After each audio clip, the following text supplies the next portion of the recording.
because we like it the quick way. You know what I mean? You know what I mean?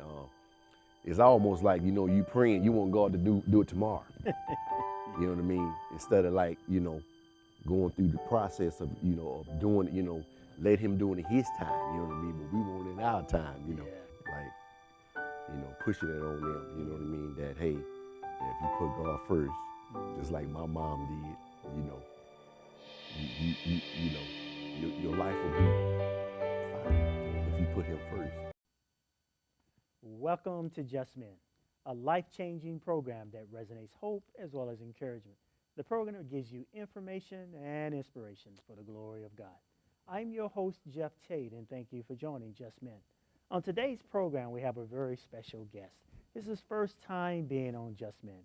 Please welcome Jerome Kimbell. Brother Kimbell, welcome to Just Men. Thank you, thank you, thank you. Man, it's an honor and it's a pleasure for you to be on Just Men. And thank you. let me say in the onset, man, you add value to Just Men. And we're just going to dive into your story, your life, and how God has just been an instrument in guiding and leading you, man. But before we dive into the depths and before we start turning pages on us, brother, before we start turning pages, just share a little bit about who is Jerome Kimbell.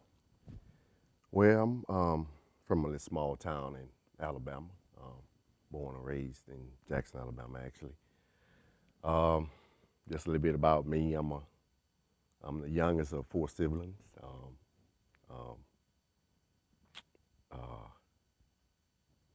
The youngest of four siblings. Mm-hmm. And just a little bit about me. I'm I actually a licensed electrician.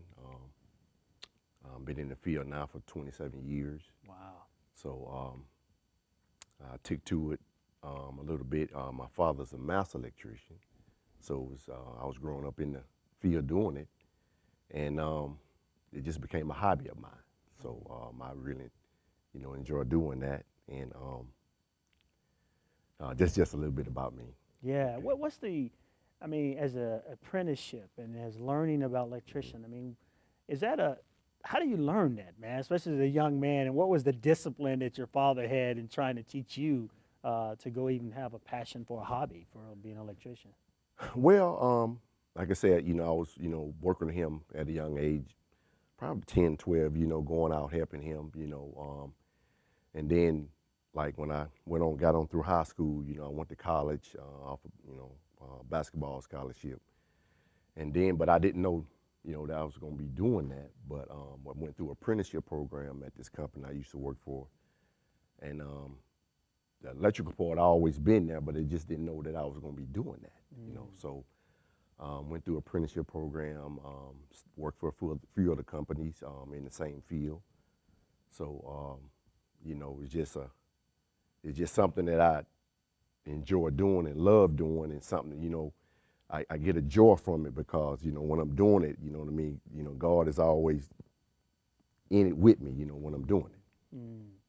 Give me some examples. I'm always been intrigued by electricity, man. We sometimes, like the walls now, electricity is going through the walls and the currents and the lighting and everything here, but yet we don't see it, right?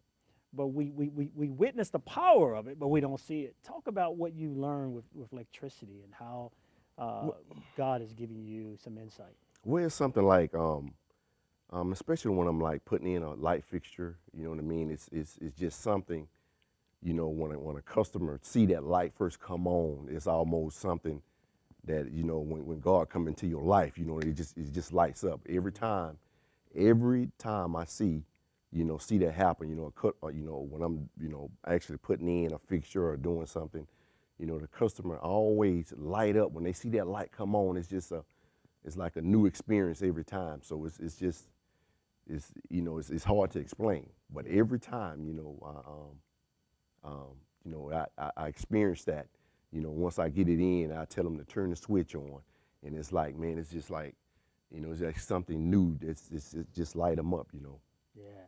Now, you have so much confidence in your work, and I'm going to give you an example and give you a chance to pour this together in terms of especially God's working. You had installed a fan for me, and so you told me to hit the switch, right? And nothing came on. My light didn't come on, right? So you knew it was something, and so you start working with the remote, and you kept because you knew the light's supposed to come on, Yeah, right? yes, And yeah. so I'm waiting for the light to come on, but you knew it was supposed to come on. I'm like, okay, man, maybe the wires, maybe he ain't got the wires connected or Yeah. whatever. So you didn't go back into the system and recheck the wires. Yes. You stayed with the device because you were confident that the wiring and everything else, this supposed to light up. And I use it as a metaphor in terms of God in our lives. Yes. He shows up, but sometimes we're like, nah, did you really say that? Is that Yeah. really God? Yeah. And we want to go back and unplug the Yeah. wires and so forth. And when God says it, it's about standing on the promises of God and holding fast. But I say that to say about this confidence you have in your work, man. Where does that come from? And how do you know not to go back into the box, man, and so forth? I mean, Well, when you know, when you learn your craft, you know what I'm talking about, and you really know your craft, really know, what you're doing. You really know your craft. And I knew, that the wiring up part, I knew that was good. You know what I mean? I knew that was good. You know what I mean? So with the remote control, I was like, it wasn't doing its job. But I knew the wiring part of it. I knew it was, I knew it was good. You know what I mean? It's almost like, when it's just like when you praying. If you talk to God, and tell him or whatever was going on. Talking about, you can talk to other people. When you talk to him, it's there. It's perfect. wow. So I always look at, you know what I mean? I just say, I know it's good. You know what I mean? When repetition of doing it and staying on top of it, you know it's good. Wow, that's good. Because I'm thinking about this walk with God, how time after time after time, you're talking about 26, 27 years Yes. of being in this trade, and you said you know your craft, you've perfected your craft, you know what to expect, and here it is with us. We walk with the Father time after time, and he shows himself over and over and over, and yet we still doubt. We still go back into the box and go back in and start redoing the wires and so forth, man. Talk to me, man, about the times in your life when you didn't have that confidence and you went back into the box, man. Well, when I was younger, you know what I mean. Actually, getting my feet wet and trying to learn it, learn it the way it was, the way it's supposed to.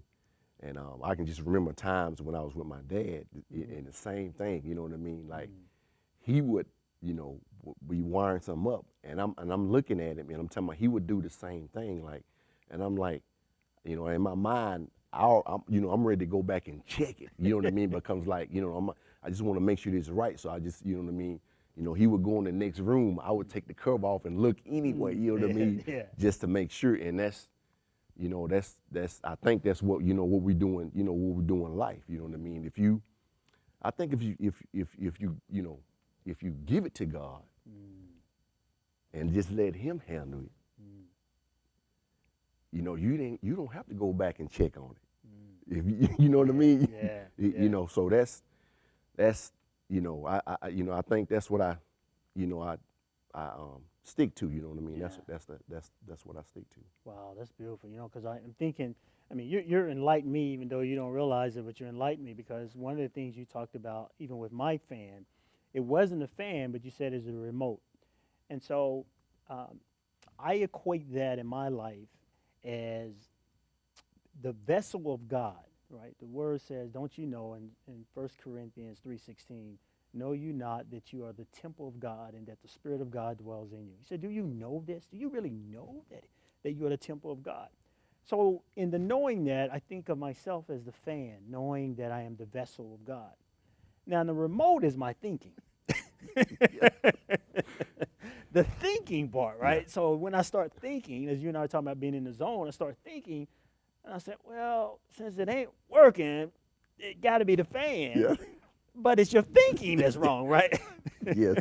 It's the remote, your thinking, the remote, this turf between the ears, Yeah. right? Yeah. This fertile ground that all of us are born with is just a brilliant machine here, and what we plant in there and our thinking causes us to tinker with the vessel. Yes. and mess with the vessel and go back and Yes. unplug and wire and Yes. whatever. And like you talking about, Yes. instead of just giving it to God and trusting God and standing on his promises like Abraham did. The word says in Romans 4 that Abraham staggered not at the promises of God through unbelief, but was strong in faith, giving glory to God, and was fully persuaded, like you were when you were fully persuaded. I ain't got to go back into the box. It's the Yes. remote, Yes. And so it's me. Yes. It's a lot of times my thinking, is because it's not connecting. In other words, my thinking is not Yes. connecting to Him, Mm-hmm. the substance, the source, Yes. the being, the instrument, right? And so the instrument is not the remote. The instrument is the fan, and Yeah. so the thinking, and so on. That's the whole thing, is the vessel of God. And I say all that to say, in terms of how your relationship. Let's start with your family, man, and how you help them um, to um, to be the example of a connection or a walk with God. Talk a bit about that. Well, I just come from a spiritual background. My mom and my dad. My father is a deacon. My mom is a deaconess. So, and growing up, you know, in the living the country life on a farm, pretty much. Uh, we went to church every Sunday. So it wasn't no, it wasn't no questions about it. You know what I mean? So we had Sunday school, then church. Back home, we had service was about 3 hours, compared to, so it wasn't no in and out. So, Right. you had to be there. So, and, it was instilled in me, you know what I mean? My mom would tell me, you know what I mean, to pray all the time. To this day, she still tell me to pray all the time, which I do. And like I say, growing up in that atmosphere, my parents been married, finna be 55 years. Wow. So, growing up in that type of atmosphere, and they, like I said, and they instilled that in me, you know what I mean? Put God first, you know what I mean? Put it in His hands. And she, tells me that, and I talk to my mom, at least once a week, you know what I mean? That's good. And she always say that, no matter what. That's, to this day. And I carry that, with me, that if you put God first, everything else will be all right. Wow, that's beautiful. And sometimes we have a hard time knowing what it means to put Him first, especially when we're challenged, right? When we get those things that bring in fear and doubt and disbelief and discouragement and anxiety and so forth. And you said something powerful too about giving it to God and leaving it with God and not going back on that. But the mind again wants to pull back, and it's amazing your mom keeps reminding you about the same thing. Nothing deep. I mean, that's something we look for, something deep, Yeah. right? We look for something revelation. No, it's Him, son. It's just Yeah. Him. Yeah. Put Him, Yeah. right? Put Him. Put Him. I mean, that's Yes. because if you put Him, He's gonna be first. Yeah. There's no way, because He is Yeah. the Alpha and Omega. He's the beginning and the end at the same time. He is the fullness. Yeah. He fills up the whole cup. You Yeah. can't put Him on one end and then Yeah. put something else on the other end, because He Yeah. fills both ends. He's the fullness. And so I think with our moms and our relatives reminding us is to keep our mind stayed on Him, not on our circumstances, not Yeah. on our situations, but on Him. And then through Him, the Word says we live and we move and we have our being. It's in Him.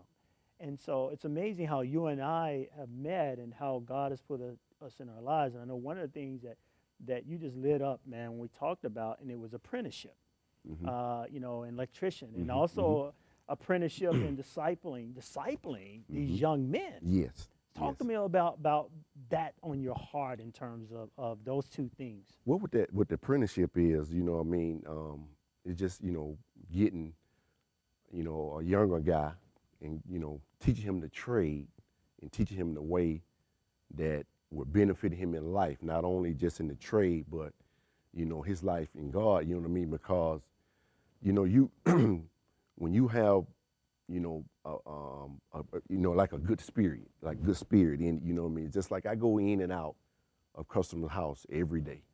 So, and when you have that spirit of, people pick up on that. They pick up on that, that, you know, how when you walk in, that, you know, they feel that, you know what I mean? Like, if, you know, you having a bad day or something like that, or whatever.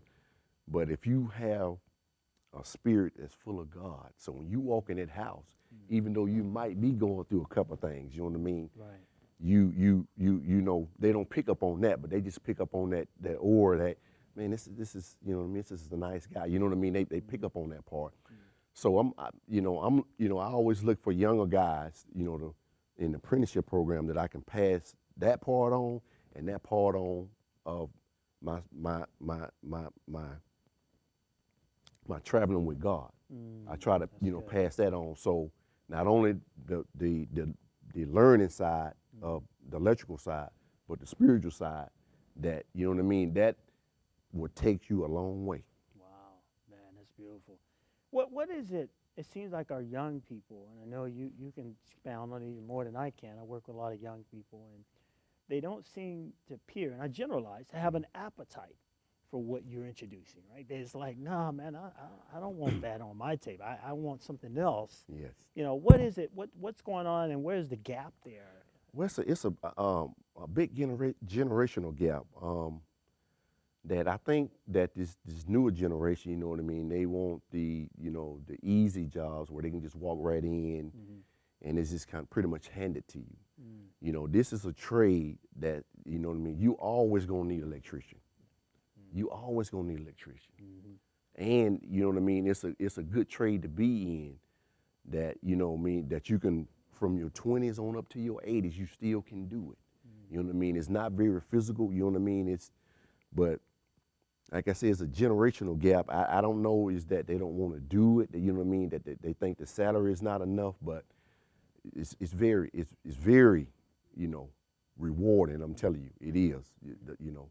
So, you know what I mean, I try to pass it on to the younger, you know, generation, that this is a good trade to be in, very good trade to be in. Yeah, I agree. I mean, and I know that we just got to continue to knock on that door until it open up. I mean, I know the word talks about if a friend come to you at midnight and he says, "Friend, lend me 3 loaves," you know, and he within, I think it's in John, he says, "He within said, trouble me not, for I put my kids to bed and I shut my door and I'm in bed and don't disturb me," basically, and so the word says that though he will not open the door because he is his friend, but because of his importunity, his persistent knock, the persistent knock for the 3 loaves, which I would call faith, love, and hope.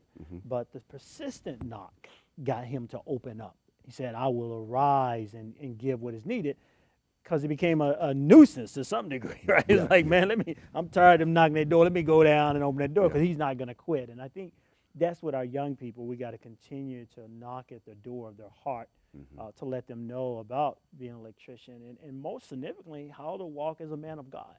I believe the standard, it seemed like the standard of what it is to be a man appears to erode over the years because our young people don't see it modeled as often. And I want to talk to you a little bit about that, the standard. What did you see in your father, man? As a man, and you say, man, that's a man. I mean, what was it about your father that modeled before you that you would emulate and carry on to your family even today? Well, he actually instilled in me that, learn your craft, your skill, learn it. You know what I mean? Learn it.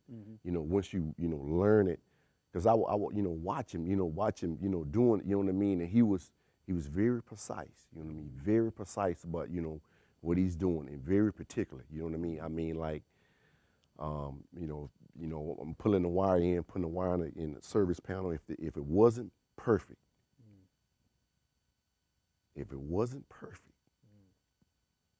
he would say, "Go look at that again. Now, does that look straight to you?" So, and I to this day, I you know what I mean? I look at it again, to make sure that it's perfect, because that, it just say a customer, is looking at your work because they all, always watching, you know what I mean? Because you passing information on, when, they want to see what's going on to make sure that you know what you're doing. Mm-hmm. So, and you being particular or being, you know, good with, what you're doing, they see that. So that's the first thing they kind of pick up on, like, I see you know what you're doing. Mm-hmm. A lot of, guys or whatever, when they, go to the, are out doing some work or something like that, they don't get the call back because it don't look like you know what you was doing. Mm-hmm. You wasn't taking pride in your work. You wasn't, taking it to the next level. You know what I mean? I don't care how small it was, it goes a long way. And he instilled that part of me, being particularly just, taking your time and doing it right. Wow, it's a spirit of excellence. I mean, spirit of excellence comes with it's part of the calling. It really is part of the calling because you think about everything we do is supposed to be a representation of God. Yeah. In excellence, and we are His workmanship, and marvelous are we made in His image and likeness. And so, when you do take that time to perfect your craft, your gift, it's amazing how people will see even God in your work. Yeah. Even Yes. if they don't see Yes. it in you, Yes. right? Yes. They'll see it in Yes. your work. So Yes. there's so many ways that people can come into enlightenment. One of the things that I like about you too, and you talked about is beautiful, is that people are watching you more than they're watching your title. Now you show up, says I'm an electrician. You got a card, and a lot of them got cards, and they're Yeah. an electrician. Yeah. But it's the work, right? So Yes. it's not just the Yes. title, it's not the rhetoric. Yes. It is, it's like the word talks about faith without works is dead. I mean, it's a perfected work. So we should be able to see the fruit of that work, right? Yes. Not Yes. just the title. And unfortunately, the shortcuts is let me go buy a certificate, let me go get a card, Yeah. let Yeah. me get, this certificate online, instead of going through the process. Yes. The maturation process that you're talking about. I mean, man, 26, 27 plus years of doing this trade, man, that shows you that you had to walk with this. You had to live with this, breathe this. I mean, so it's more than just the title. Talk a little bit about that in terms of just your trade and what you see. You mentioned a little bit about this settling for mediocrity, man. What's going on in the trade in the field from that standpoint? Well, well, like I say, and you hit it on the head. You know what I mean? They want the quick success. You know what I mean? I just want to, go get me a, 12-month, certificate, and you know what I mean. And instead of like, getting with someone that has experience, you know what I mean, that's been on the, out in doing this for a while. You know what I mean? Instead of, learning, doing it the right way. Yeah. They want to get it the quick way. I want to just get a book and read through it real quick, and I know it. You know what I mean? And I think you need years of under someone, to train you, to show you the proper way of doing it, instead of getting it the quick way. Yeah. Because we like it the quick way. You know what I mean? You know what I mean? It's almost like, you praying, you want God to do it tomorrow. You know what I mean? Instead of like, going through the process of, of doing it, let him do it in his time, you know what I mean? But we want it in our time, Yeah. So Yeah, that's good. That's perfect. I can't let you not talk about your family, man. Talk to me about your family, man, and your wife and so forth, man. Share with me about your family and how they played a role in you becoming the man that you are today. Well, I'm married. I have triplets. And it's almost like, when I first, was in the craft, started, doing it, getting into it, my wife would always ask me, you know what I mean, ask about it every day, how's it going, you know what I mean, and just pushing me, you know what I mean, and making sure that, I'm on top of, you know what I mean, that kind of stuff. She, stayed on me. And my kids always ask. They always ask, how was your day? Did you do anything exciting or something like that? So it's just something, that you just, I keep in my mind, you know what I mean? So that, that they see that, that I'm, doing a good job for them, every day. Wow. Wow. Where does ministry comes in? How do you minister to your family? Well, we go to a church in Hendersonville. So I'm actually, on the board there.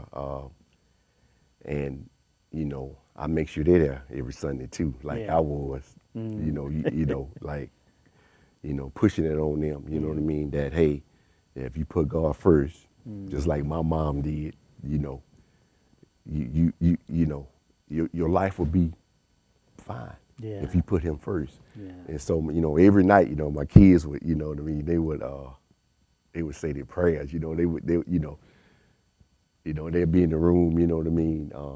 And they do it for some, it's funny, they do it in a group, you know what I mean? They like, Wow. Okay. they they say their prayers and they, do what they supposed to do, which, instill that in them that, hey, Yeah. that if you put God first, everything will be all right. Wow, man, that's beautiful.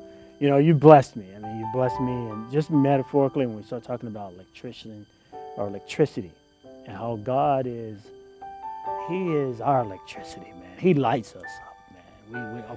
Apart from Him, man, we don't light up, bro. We don't. When they hit buttons, and they hit everything else, man, ain't nothing gonna happen unless we're connected with Him, man. He is the word says He's the bright and morning star, man. He is our light. The word says now the light is inside of you, and we are to light the world, is what according to His word. So you have brought some joy to us, man. Just keeping it simple. I mean, it's keeping it simple, and I believe that as we put Him first, we'll realize that a lot of things we're doing, if we would just be still and know that He is God, and we'll find Him. We'll find Him, man. Last words, any words of encouragement that you would have for men as it relates to their life and as it relates to how they can be better fathers, better husbands, better men in what you've seen, and maybe in a simple way, share that from your heart. Well, I would say this, like I said, if you're going through something, or someone in your family is going through something, as a man, if you get down on your knees and hand it to God,